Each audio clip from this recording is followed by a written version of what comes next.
Я якось інстинктивно їм закричала: Чіпайте його, будь ласка! «Чіпайте його, будь ласка».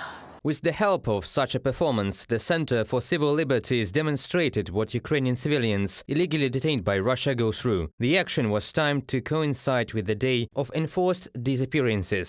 The plot of their theatrical performance is based on the real testimonies of Ukrainians returned from captivity. Russian security forces beat, torture, starve, and morally humiliate. Everything irritated them, even the fact that you answered their questions, especially when you spoke Ukrainian. Once when they broke my head, they smeared PVA glue on the wound. They were threats and psychological pressure with the words, "We will burn you alive."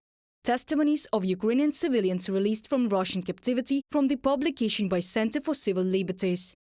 According to Ukrainian authorities, Russia is holding more than 25,000 civilians on trumped-up charges. These are mostly patriotic people, pro-Ukrainian activists, journalists, volunteers, local politicians and those who have had experience in military service. It doesn't matter if it was compulsory or contract.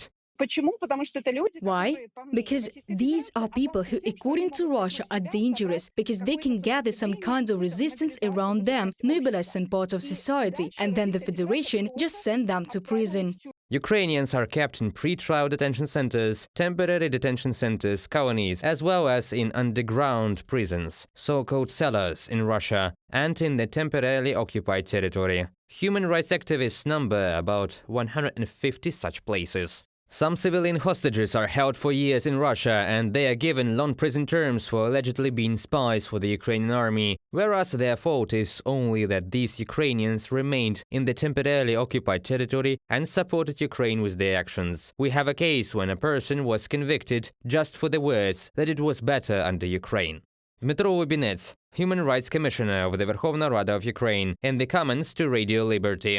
For a year and a half, the Ukrainian side managed to return 338 civil Ukrainians from captivity. They are working on the release of the rest of them every day. The authorities as well as public organizations are trying to achieve the return of their people, both directly and with the assistance of mediator countries. However, this process is complicated by the fact that international humanitarian law says nothing about civil prisoners. Russia, taking hostages, acting as a terrorist country, has created a new type of war crimes, human rights activists say.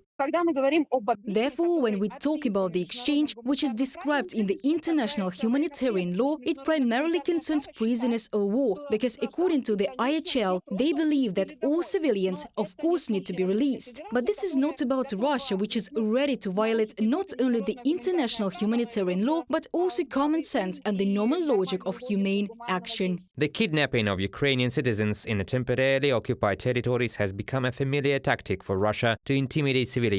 Also, the Russian occupiers replenish their exchange fund at the expense of civilians. Human rights activists emphasize that such actions are a gross violation of international law and human rights.